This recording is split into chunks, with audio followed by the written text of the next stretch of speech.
My New York Knicks family, what's poppin'? It's your boy Simeon Russell from Nothing But Knicks. Hey, I decided I'm going to introduce myself at the beginning of every show for those who are new to the show, so you kind of know who I am, all right? Hey, our boys, man, they look like they're trying to make this winning thing a habit. I really like it, and I love what I'm seeing. I love a lot of positive things that are happening on the floor. Looks like they're building a positive culture, and I'm so relieved to see that. Win, lose, or draw, if we're building a positive culture, we're playing the game the right way, we're working hard on both ends of the floor, it's a win. And right now we're doing it. We're doing it right now, and I'm happy about it. Got to give a lot of props to Jeff Hornacek. I really bashed him a couple of shows ago because I didn't like his treatment of Billy. But then I warmed up to it, and kind of understood as a coach. I'm an AAU coach. If a player's not busting their butt in practice, then they don't deserve to be on the floor, right? I'm not in practice with Billy and Coach Hornacek and the team, but hey, I can only take Hornacek's word for it. Plus, you got Kyle O'Quinn and Cantor playing at an unbelievably high level. So that's tough for Billy. That's definitely tough for Billy. But I think Hornacek is doing a lot of the right things. I did, bash him about his rotations. First few games, I was like, what is he doing? But whatever he's doing right now is working. And I think part of it is that he's holding the players accountable. It is so huge. So huge. Players know if I'm not working, I'm coming out the game. Few games back, he pulled Enes Kanter out because he didn't get back on defense. Right? Let his man streak right past him for a layup or whatever. Pulled him out the game, sat him down, didn't play for a while. That's what you need. You need to send that message. So props to Hornacek for that. And, this is also a byproduct of not having a veteran all-star on the team. Listen, I'm not bashing Melo. I like Melo. I'm a Melo fan. Part of it is, he moved from New York to Baltimore. I did the same thing. I actually had a chance to participate with Melo's AAU basketball team. I worked with one of his assistant coaches, and the coach asked me to come on out and just work with the team, help out with the team. Unfortunately, I lived about an hour away from where the team practiced and things like that, and I wasn't able to. I didn't find out. He always told me, we got this kid Carmelo, and I didn't really think too much of it until a couple years later when I was or about a year later, I was watching the McDonald's All-American game, and I seen Melo win the slam dunk contest, and I was like, oh man, that was that kid. But anyway, I'm not bashing Melo. I like Melo, but he was a veteran all-star that needed to be treated like an all-star. He didn't need to be, but that's the way things go in the league, right? And when you have that, certain players are going to be put on the floor regardless of the situation. And that's what most coaches are going to do, right? That's the star of your team. That's the face of the franchise. They're going to put them on the floor. The luxury of having a team that is young, trying to earn their respect in the league, is that as a coach, you have more control, right? There's not as much politics involved. Yes, we have KP, and he's the face of the franchise, but he's still a young guy that the coach can get away with. You're not working, I'm going to sit you. He can get away with that with KP because he's still young and he's learning. And that's cool because that's how you mold your players. He also doesn't have Uncle Phil looking over his shoulders, and I think that means a lot as well. I think Phil Jackson influenced last year. I think he influenced certain players being on the floor, because they fit the triangle, or maybe just because he drafted them.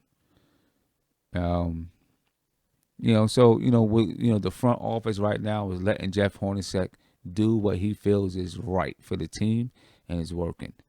Let's talk about some of the things we see KP doing right now. He said he wanted to make the All-Star team this year, and I think that's going to be a goal achieved. 38 points, 7 rebounds, 3 blocks, and 2 assists. I mean, that's a crazy stat line. And, he's proving to everyone that he can be the man and shoulder the load. One area, though, that I am concerned is that I noticed, and I think I spoke about this before, coaches like to put a smaller guy on KP, obviously, because big guys, he'll destroy big guys out on the perimeter. So they like to take and put a 6'8", 6'9" guy that's strong on KP. Try to push him off his block, stop him from being able to back those players down, right? Because when they're smaller, and if they're already strong but they're shorter, right, they have a lower base and they're closer to the ground, so they can center themselves, brace for KP pushing back. And what happens is that shorter person neutralizes the lower half of his body. So now if he wants to try to back them down, he's forced to use the upper part of his body, which is not as strong. And so then he gets forced to shoot a fadeaway jumper, right? It's been hitting, but there's going to be times when that fadeaway jumper isn't hitting, and he may have some trouble getting to the line in those situations. Maybe I'm picking at little things, but it's just something that I noticed, and I don't know if we can really do anything about it until he gets stronger, right? Until he strengthens up the lower part of his body, and still, because he's so tall and he has a lower guy on him, it's going to be hard for him to back them down because they have such a strong lower base. And another thing that happens when they have these lower guys on them is that it's hard for KP to take him off the dribble, right? Because he's way up here, they're down here. In order for him to dribble, he's got to bring the ball down to their level. He tried to do his crossover move on Paul Millsap, and Paul Millsap stripped him. Why? Because he had to bring the ball down to Millsap's level, right? So that's something that we need to watch for throughout the season and see if Jeff Hornacek notices it and makes an adjustment. Overall, KP is playing great. He's carrying the team right now. And I thought teams had an answer in a blueprint to shut him down. But maybe I was wrong because they definitely are not utilizing it or KP is just too good. Let's talk about Jarrett Jack. He's doing some great things for this team. He's teaching. He's leading. He's being a mentor to more than just Ntilikina. When he's out there on the floor, he's coaching, he's teaching. These guys are learning from Jarrett. Is he going to be able to maintain this level of play throughout the year if he's getting so many minutes now? Obviously, it is important to get the minutes. It is important for him to play as much as he's playing now so that the team can build the confidence and win, right? So it is important. It's definitely important. And hopefully, if he starts to run out of gas later on in the season, Ntilikina will be ready to step in and play more minutes. But I am worried that Jack won't be able to keep this level of play up throughout the remainder of the season. And if that's the case, will Ntilikina be ready? And can we count on Sessions? When Sessions was playing, he didn't look like he had a rhyme or reason out there. He was just kind of going. It didn't look like he understood or knew how to direct his teammates and put players in the right spot to score. So that's the reason why Jarrett Jack took over his starting position. I mean, Sessions went from starting to 0 minutes. He didn't even go down to 2 or 3 minutes from starting to 0. That's kind of crazy, but it was obviously necessary. I'm sure he's a little disgruntled about it. I would be. I'd be like, hold up, coach. Wait a minute. But Sessions just wasn't getting the job done. Defensively, he wasn't getting the job done. And offensively, he didn't have a clue on how to run an offense from my eyes, from what I saw. You know, Jarrett Jack looks like a strong-headed leader. That Sessions was just kind of he was just one of the other guys on the floor. And your point guard needs to be the leader. That's why Jarrett Jack is now starting. And that's why he's a better mentor for Ntilikina, because Ntilikina needs to be able to model his game after someone who's a strong leader. And Jarrett Jack is giving us that. I just hope that he can maintain it, or that Ntilikina is ready if he starts to run out of gas. All right, because he's playing a lot of minutes right now for a guy who just came back from knee surgery. My man, O'Quinn. I like him. I really do like him. He reminds me so much of Charles Oakley. The way he can rebound the ball, even the way he shoots the ball. Like, I remember when I was young watching Oakley go up and shoot, and he just looked like a block. That's the same way that O'Quinn shoots. You know, he really reminds me of Charles Oakley. The energy that he brings to the table, it injects us with fuel every time he steps on the floor. Really does. He comes in and he's kind of all over the place, and he's a horse down there. Guys don't want to get in his way because he's reckless with his body. You know what I'm saying? He just goes up and he's pushing and knocking guys around, and I love it. I really do love it. And it's infectious, especially when you have young guys on the floor that's watching. They say, okay, this is what I need to do. Not to get off of the Knicks, but when you look at Boston right now, Boston, they have a very good defense. And I was one who thought that with Jay Crowder and Bradley gone, that their defense was going to get worse. I haven't watched them a ton, so I don't know, but what I have seen from them, they still have that defensive mindset and still play hard and still play good defense. It started because they built the culture, right? So you had guys like Avery Bradley and Jay Crowder, right? And they played that tough, hard-nosed defense. And they've been playing tough, hard-nosed defense for a while, right? And so when you have rookies come in, they see them. And the coach is making sure that if that you're playing defense, he's holding you accountable, right? And so now the rookies fall in line, young players fall in line. Whoever comes to that team falls in line because that's the culture that's been created. And so now Avery Bradley and Jay Crowder is gone, but these guys have been trained already. Other guys that's there, they've been trained. This is the way we play. So if you're going to come to my team, you're either going to become part of this culture or you got to rock, right? You can kick rocks right now if you're not going to become part of this culture. So when, guys like Jason Tatum and they're coming to the team, that's what they come into. That's the same type of thing that I hope we're establishing right now. And it looks and feels like we're establishing it right now. And when you have guys like KO who bring it every night in that manner, young guys see it and they're looking and they're watching. And they have no choice but to model themselves.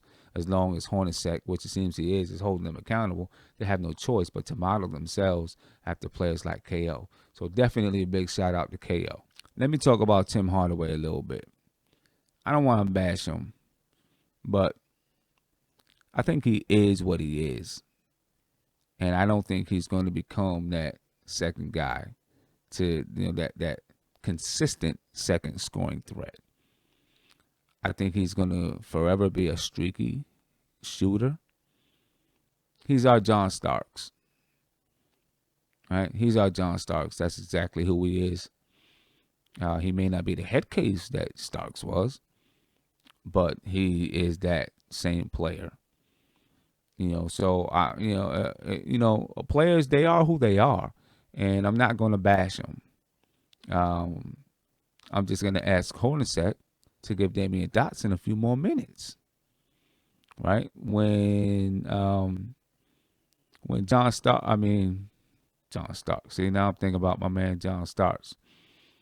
When Hardaway is not hitting, I notice he has a few lapses on defense, and he's got to get out of that, right? He's got to either he's having a few lapses because he's not hitting, or he just still misses a lot of rotations defensively. I think he's playing harder defensively, definitely. One-on-one, he's playing hard defensively, but he misses rotations. A lot of his guys get open on the wings or in the corners for open threes. And part of it is because the ball is on the opposite side of the floor and he dips way into the paint. Okay, that's great. That's good. But when the ball swings back, you're supposed to inch a little bit closer to your man. Then it swings to the top of the key, you inch a little bit closer to your man. By the time the ball gets back around the perimeter, you should be denying your man. What ends up happening with Hardaway is he stays in the paint. And as the ball's getting swung, he's still in the paint. And then next thing you know, he's like, oh, they're passing to my man. And he tries to get out there, and he's too late. Or they skip it, and he doesn't really recognize that they skipped it.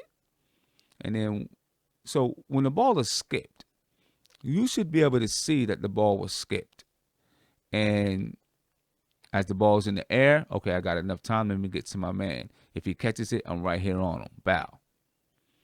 Hardaway just kind of floats in the paint a little bit while the ball is being skipped.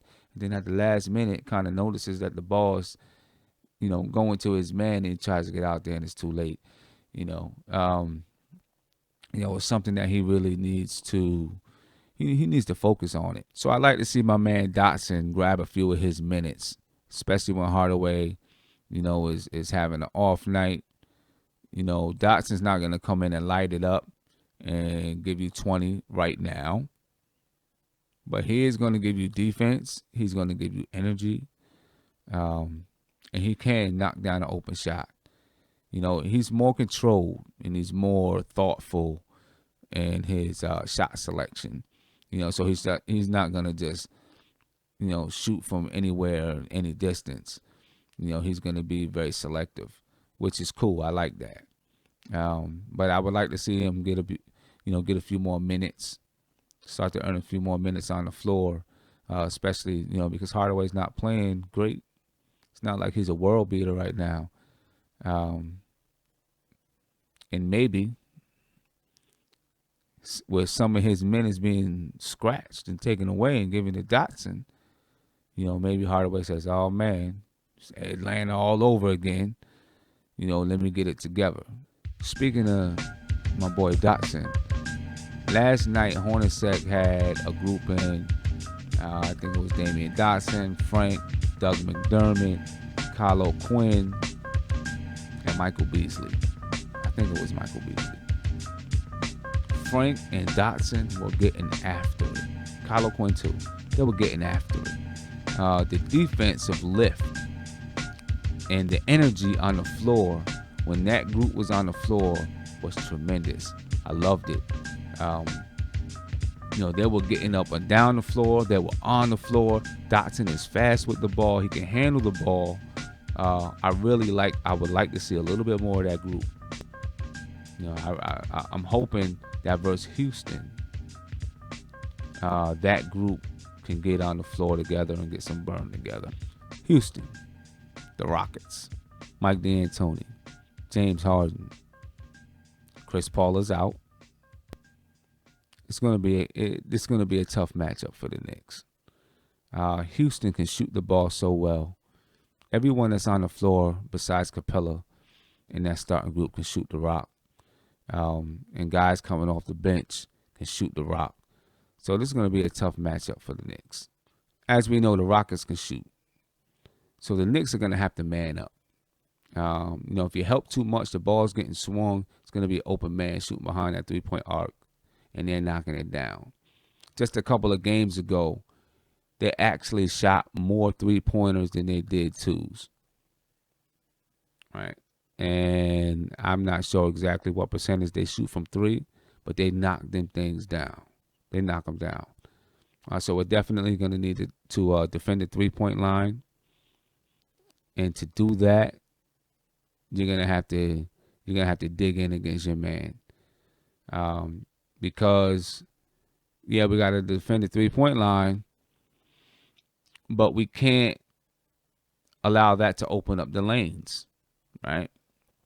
So I'm really interested to see what kind of defensive strategy Hornacek is going to employ versus the Rockets. Because they're a very hard team to defend.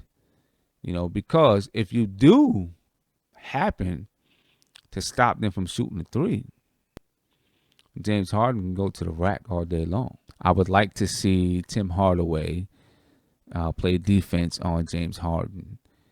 Not that Tim Hardaway is, a lockdown defender, but they match up as far as size. Jarrett Jack is like 6'3". Eric Gordon is like 6'4", so they match up a little bit better. Eric Gordon is not as, he'll float around that three-point line, so he's a little bit more stationary than James Harden. Tim Hardaway is like 6'5". I think Harden is about the same. So defensively, those are the matchups that I would like to see at the guard spots. KP's got a task ahead of him. Ryan Anderson can knock it down from anywhere. So he's definitely going to have to guard that three-point line. That's been in the past, that's been something that he's had trouble with. KP is a shot blocker, so, he likes to help out.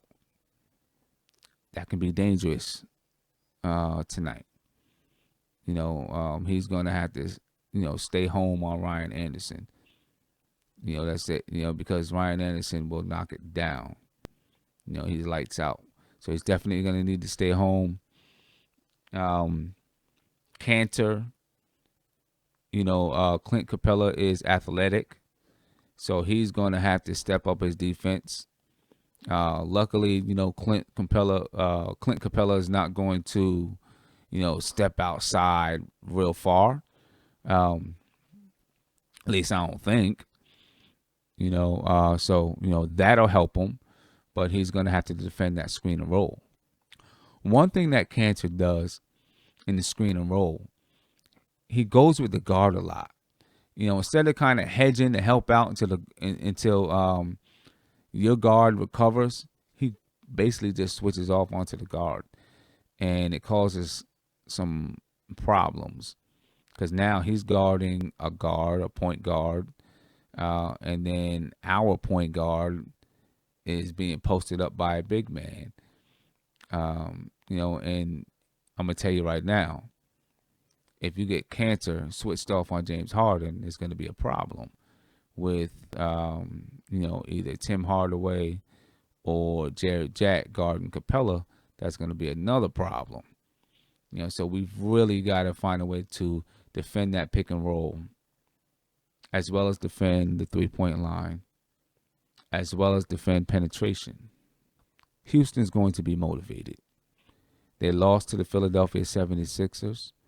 So they're going to be motivated to get a win. And they're probably looking at the Knicks. You look at what they've done to the Knicks over the last few years. it's kind of been a joke, right? No matter if we were in Houston or at the Garden, they just embarrassed us. I'm sure they're licking their chops right now, saying, "Yep, we about to get this dub," because this team, they haven't known what to do with us for years. But Houston, this is a different team with a different mindset and a different work ethic. So I don't know if it's going to be as easy as you think. I think the Knicks, they remember preseason. Might not count for much, but I think some of them remember it. So, they might have a little chip on their shoulder too. And they may be looking at you, Houston, as to say, we win this game, we on the map. And I think our team, I think they got that kind of mindset.